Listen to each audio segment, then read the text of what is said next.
പുതിയൊരു വീഡിയോയിലേക്ക് എല്ലാവർക്കും സ്വാഗതം. ഇന്നത്തെ ക്ലാസ്സിൽ ഞാൻ ഉൾപ്പെടുത്തിയിരിക്കുന്നത് വിദ്യാഭ്യാസ മനഃശാസ്ത്രത്തെക്കുറിച്ചാണ്. നമുക്ക് വേഗം തന്നെ ക്ലാസ്സിലേക്ക് പോകാം. പ്രക്ഷേപണ പ്രവിധികൾ, പ്രൊജക്റ്റീവ് ടെക്നിക്ക്. വ്യക്തിത്വത്തിൽ നിർണായക പങ്കുവഹിക്കുന്നത് അബോധ മനസ്സാണ് എന്ന് ഫ്രോയിഡൻ കാഴ്ചപ്പാടിലൂന്നിയാണ് പ്രക്ഷേപണ വിധികൾ തയ്യാറാക്കിയിട്ടുള്ളത്. അപ്പോൾ പ്രക്ഷേപണ വിധികൾ തയ്യാറാക്കിയിട്ടുള്ളത് വ്യക്തിത്വത്തിൽ നിർണായക പങ്കുവഹിക്കുന്നത് അബോധ മനസ്സാണ് എന്ന ഫ്രോയിഡൻ കാഴ്ചപ്പാടിൽ ഊന്നിയിട്ടാണ് പ്രക്ഷേപണ വിധികൾ അല്ലെങ്കിൽ പ്രൊജക്റ്റ് ടെക്നിക്ക് തയ്യാറാക്കിയിട്ടുള്ളത്. ഒരു വ്യക്തിയുടെ നേരിട്ട് നിരീക്ഷണ വിധേയമല്ലാത്തതും മാപനത്തിന് വഴങ്ങാത്തതുമായ വ്യക്തിത്വ സവിശേഷതകളെ പരോക്ഷമായും അവ്യക്തമായതുമായ ചോദ്യങ്ങളിലൂടെ മനസ്സിലാക്കി വിശകലനത്തിന് വിധേയമാക്കുന്ന തന്ത്രമാണ് പ്രക്ഷേപണ വിധികളിൽ പ്രയോജനപ്പെടുത്തിയിരിക്കുന്നത്. അതെന്തൊക്കെയാണെന്ന് നമുക്ക് നോക്കാം. പ്രധാനപ്പെട്ട പ്രക്ഷേപണ പ്രവിധികൾ ഏതൊക്കെയാണെന്ന് നമുക്ക് നോക്കാം. റോർഷാക്ക് മഷിയൊപ്പ് ശോധകം,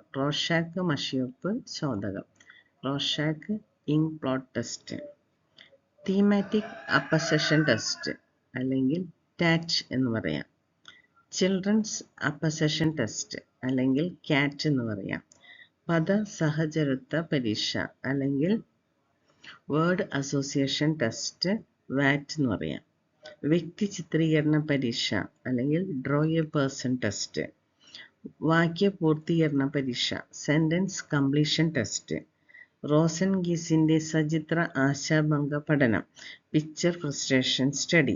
ഇത്രയും കാര്യങ്ങളാണ് പ്രധാനപ്പെട്ട പ്രക്ഷേപണ പ്രവിധികൾ. ഇതിലും പ്രധാനപ്പെട്ട 2-3 പ്രക്ഷേപണ പ്രവിധികളെ കുറിച്ചാണ് നമ്മൾക്ക് പഠിക്കാനായിട്ടുള്ളത്. ഏതൊക്കെയാന്ന് നോക്കാം. റോർഷാക്ക് മഷിയൊപ്പ് ശോധകം അല്ലെങ്കിൽ റോർഷാക്ക് ഇങ്ക് ബ്ലോട്ട് ടെസ്റ്റ്. അവ്യക്തമായ 10 മഷിരൂപങ്ങൾ ഉപയോഗിച്ചുകൊണ്ടുള്ള മഷിയൊപ്പ് ശോധകം വികസിപ്പിച്ചത് ഹെർമൻ റോർഷാക്ക് എന്ന സ്വിസ് മനഃശാസ്ത്രജ്ഞനാണ്. അപ്പോൾ അവ്യക്തമായ 10 മഷിരൂപങ്ങൾ ഉപയോഗിച്ചുകൊണ്ടുള്ള മഷിയൊപ്പ് ശോധകം വികസിപ്പിച്ചത് ഹെർമൻ റോർഷാക്ക് എന്ന സ്വിസ് മനഃശാസ്ത്രജ്ഞനാണ്.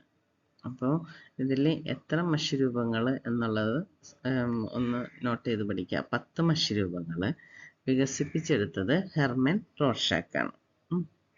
അടുത്തത് തീമാറ്റിക് അപ്പസഷൻ ടെസ്റ്റ്, പ്രകരണ സംപ്രത്യക്ഷണ പരീക്ഷ അല്ലെങ്കിൽ ടാറ്റ്.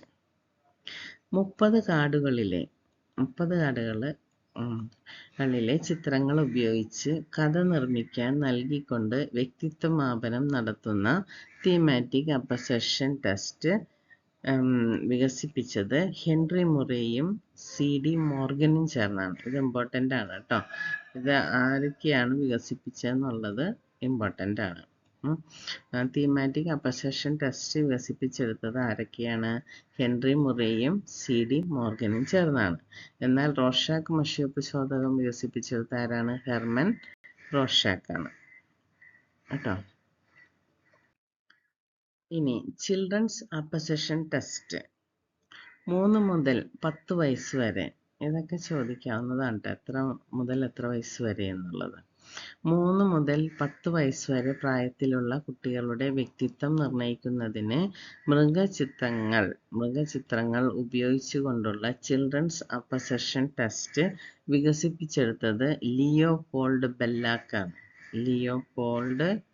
ബെല്ലാക്ക് ആരാണ് വികസിപ്പിച്ചെടുത്തത് എന്നുള്ളത് വളരെ ഇമ്പോർട്ടൻ്റ് ആണ്. എത്ര വയസ്സ് മുതൽ എത്ര വയസ്സ് വരെയാണ്? 3 വയസ്സ് മുതൽ 10 വയസ്സ് വരെയുള്ള പ്രായത്തിൽ ഉള്ള കുട്ടികൾക്ക് വ്യക്തിത്വം നിർണ്ണയിക്കുന്നതിന് മൃഗചിത്രങ്ങൾ ഉപയോഗിച്ചുകൊണ്ടുള്ള ചിൽഡ്രൻസ് അപ്പസഷൻ ടെസ്റ്റ് വികസിപ്പിച്ചെടുത്തത് ലിയോപോൾഡ് ബെല്ലാക്കാണ്. അടുത്തത് പദസഹചരത്വ പരീക്ഷ, വേർഡ് അസോസിയേഷൻ ടെസ്റ്റ് അല്ലെങ്കിൽ വാറ്റ്. വിവിധങ്ങളായ പദങ്ങൾ ഉപയോഗിച്ച് വ്യക്തികളുടെ പ്രതികരണങ്ങൾ മനസ്സിലാക്കി വ്യക്തിത്വം നിർണ്ണയിക്കുന്ന പദസഹചരത്വ പരീക്ഷ വികസിപ്പിച്ചെടുത്തത് കാൾ യൂങ് ആണ് കേട്ടോ.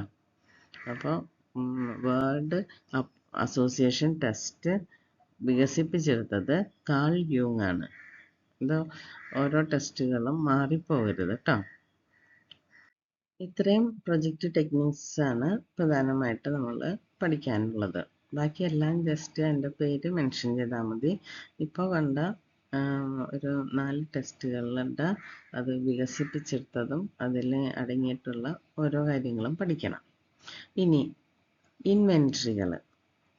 വ്യക്തികളുടെ താൽപ്പര്യങ്ങൾ, മനോഭാവങ്ങൾ, സവിശേഷതകൾ തുടങ്ങിയവ മനസ്സിലാക്കുന്നതിന് ചോദ്യങ്ങൾ പ്രസ്താവന രൂപത്തിൽ നൽകി ദത്തശേഖരണം നടത്തുന്ന ഡാറ്റ കളക്ഷനാണ്. ദത്തശേഖരണം നടത്തുന്ന ഉപാധികളാണ് ഇൻവെൻട്രികൾ.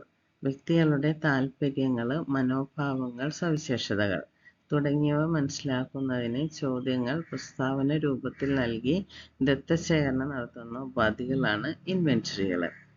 ചോദ്യങ്ങളോടൊപ്പം അവയ്ക്കുള്ള വിവിധ പ്രതികരണങ്ങളും തിരഞ്ഞെടുക്കാനായി നൽകിയിട്ടുണ്ടാകും. ചോദ്യങ്ങൾ ഞാൻ, എൻ്റെ എന്നിങ്ങനെയുള്ള ഫസ്റ്റ് പേഴ്സൺ സിംഗുലർ രൂപത്തിലുള്ള പ്രസ്താവനകൾ ഉൾപ്പെട്ടവയുമായിരിക്കും. അപ്പോൾ ഇൻവെൻട്രികൾ എന്താണ്? ചോദ്യങ്ങളോടൊപ്പം അവയ്ക്കുള്ള വിവിധ പ്രതികരണങ്ങളും തിരഞ്ഞെടുക്കാനായി നൽകിയിട്ടുണ്ടാകും. ചോദ്യങ്ങൾ ഞാൻ, എൻ്റെ എന്നിങ്ങനെയുള്ള ഫസ്റ്റ് പേഴ്സൺ സിംഗുലർ രൂപത്തിലുള്ള പ്രസ്താവനകൾ ആയിരിക്കും. പ്രധാനപ്പെട്ട ഇൻവെൻട്രികളാണ് താഴെ കൊടുത്തിരിക്കുന്നത്. MMPI Minnesota multiphasic personality inventory. KNPI Kundu's neurotic personality inventory. EPI Eysenck personality inventory. 16 personality factor inventory. PDS personal data sheet. Ascendance submission reaction study. ഇതിൻ്റെ പേരുകൾ ജസ്റ്റ് മെൻഷൻ ചെയ്തിട്ടുള്ളൂ. അത്രയും അതിന് ഇമ്പോർട്ടൻസ് ഉള്ളൂ. അതിൻ്റെ പേര് പഠിച്ചിരിക്കാം. അപ്പോൾ ഞാൻ ഇന്നത്തെ ക്ലാസ് ഇതോടെ വൈൻഡപ്പ് ചെയ്യുകയാണ്. പരീക്ഷ നാളെ മറ്റന്നാളും കൊണ്ടും പരീക്ഷ നടക്കുകയാണല്ലോ. അപ്പോൾ പരീക്ഷയ്ക്ക് നന്നായിട്ട് പഠിച്ചിട്ട് പോകാം. All the best. Thank you for watching.